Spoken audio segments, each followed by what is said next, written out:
नमस्कार, मैं राहुल नागपाल और आप देख रहे हैं हमारा यूट्यूब चैनल बोल 85। मैं सोच रहा था कि वीडियो घर बैठ करके आराम से बनाया जाए ताकि मैं पूरा विश्लेषण कर सकूं। लेकिन मैं ये दिल्ली यूनिवर्सिटी में ये वीडियो बना रहा हूं और इसलिए बना रहा हूं कि ताकि पता चल सके कि जिस दिल्ली यूनिवर्सिटी को शिक्षा का केंद्र कहा जाता था, और जो शिक्षा का केंद्र इसलिए था क्योंकि यहाँ पर हिंदू, मुस्लिम, सिख, ईसाई, बौद्ध, जैन, पारसी तमाम धर्म और तमाम जाति के लोग पढ़ते थे। लेकिन इस दिल्ली विश्वविद्यालय पर एक खास समाज ने कहीं ना कहीं कब्जा कर लिया है, और आप देखेंगे जिस प्रकार से यहाँ पर भगवाकरण इसका कर दिया गया वो विचारणीय है। और यहाँ पर जो लोग भगवा की बात करते हैं, हिंदू राष्ट्र की बात करते हैं, उनकी आवाज़ को बुलंद किया जा रहा है। और जो लोग इसके अलावा चाहे बौद्ध हैं, अनुसूचित जाति से आते हैं, मुस्लिम हैं, क्रिश्चियन हैं, अन्य किसी धर्म, किसी पंथ से संबंध रखते हैं, उनकी आवाज़ को दबाया जा रहा है। अगर पार्लियामेंट के अंदर कोई दलित नेता बोलता है तो उसकी बात को रिकॉर्ड में नहीं लिया जाता। मल्लिकार्जुन खड़गे साहब का भाषण आपने देखा होगा, चाहे मुख्यमंत्री की भाषा को लेकर के जो बात उन्होंने कही, और अन्य जब भी वो देश की अर्थव्यवस्था पर, सामाजिक न्याय पर, धार्मिक पाबंदियां जिस तरीके से लगाई जा रही हैं उन पर हो, और जो संविधान के फंडामेंटल राइट्स हो उनको लेकर के जब जब मल्लिकार्जुन खड़गे साहब बोलते हैं तब तक उनकी बात को रिकॉर्ड में नहीं लिया जा रहा है। और तो और इनके अलावा कोई भी दलित नेता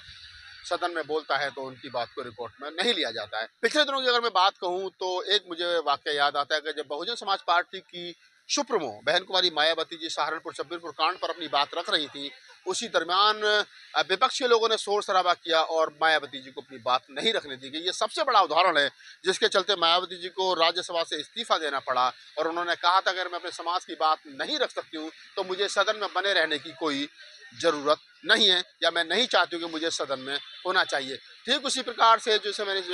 बातचीत के स्टार्टिंग में कहा कि मल्लिकार्जुन खड़गे साहब को कहीं ना कहीं और तमाम अन्य दलित नेताओं की बात को सदन के दोनों सदन, चाहे छोटा सदन हो, बड़ा सदन हो, राज्यसभा हो या लोकसभा हो, कोई भी सदन रिकॉर्ड में नहीं लेता है। क्यों? क्योंकि इस देश के अंदर कहीं ना कहीं तानाशाही चल रही है। ये बात मुझे आपको बताते हुए बड़ा खेद हो रहा है कि वर्तमान में जिस प्रकार की राजनीति मुल्क भर में चल रही है, और खासतौर से मुख्य विपक्षी पार्टी कांग्रेस उस बात को बार बार उठा रही है, और कहीं ना कहीं कांग्रेस को उसका खामियाजा भी भुगतना पड़ रहा है क्योंकि उनके राष्ट्रीय अध्यक्ष मल्लिकार्जुन खड़गे की बातचीत को रिकॉर्ड में नहीं लिया जा रहा है। दूसरी तरफ राहुल गांधी की भारत जोड़ो न्याय यात्रा जो है, बड़ी उम्मीद के साथ उसको लोग देख रहे हैं, और उसका बड़ा कारण यह है कि चाहे तो सदन के बाहर हो और चाहे सदन के अंदर हो, राहुल गांधी ने अपनी बात को मुखरता से रखा है। जब उनको लगा कि पार्लियामेंट के अंदर किसी भी दलित या किसी भी संविधान प्रेमी की बात को मुखरता से नहीं रखा जा सकता और सरकार में बैठे हुए कुछ लोग उनकी आवाज़ को दबा रहे हैं, तो राहुल गांधी ने सोचा फिर क्यों नहीं संविधान की आवाज़ को बुलंद करने के लिए इस देश के सड़क पर निकला जाए। क्योंकि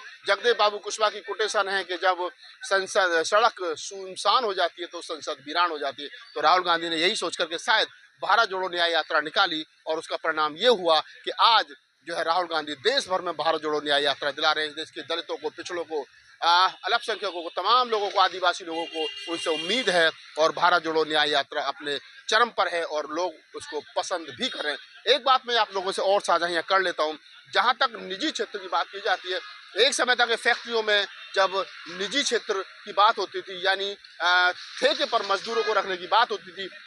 ठेकेदारी प्रथा की बात होती थी, तो मुझे याद आता है कि 2010 और 2011 के आसपास जब मनमोहन सिंह देश के प्रधानमंत्री हुआ करते थे, कांग्रेस की सरकार हुआ करती थी, तो उस समय देश के अंदर लगभग 25 से 30%, लगभग 28% जो है वो मजदूर ठेके पर रहते थे। लेकिन आज की तारीख में हालात ये हो गए कि 98% मजदूर ठेके पर है। ना तो उनको समय से सैलरी मिल रही है और ना ही उनको कोई पीएफ और उनको कोई अन्य सुविधाएं मिल रही हैं। क्या कारण है कि इस देश के अंदर दलितों को और संविधान प्रेमी लोगों को सदन में नहीं बोलने दिया जा रहा है, और दूसरी तरफ जो ठेके पर जिन मजदूरों को रखा जा रहा है उनको ना तो समय से सैलरी मिल रही है और ना ही उनको समय से क्या नाम है अन्य सुविधाएं मिल रही हैं, ना ही उनको पीएफ और दूसरी सुविधाएं जो होती हैं वो दी जा रही हैं। राहुल गांधी की भारत जोड़ो यात्रा इस मायने में महत्वपूर्ण बन जाती है क्योंकि एक यही माध्यम बचा है कि राहुल गांधी जिस प्रकार से देश में घूम घूम करके लोगों को जागरूक कर रहे हैं उनके फंडामेंटल राइट्स के लिए, और लोगों को ये बताने की कोशिश कर रहे हैं कि आपके अधिकार जो संविधान में दिए गए हैं अगर उनको बचाना है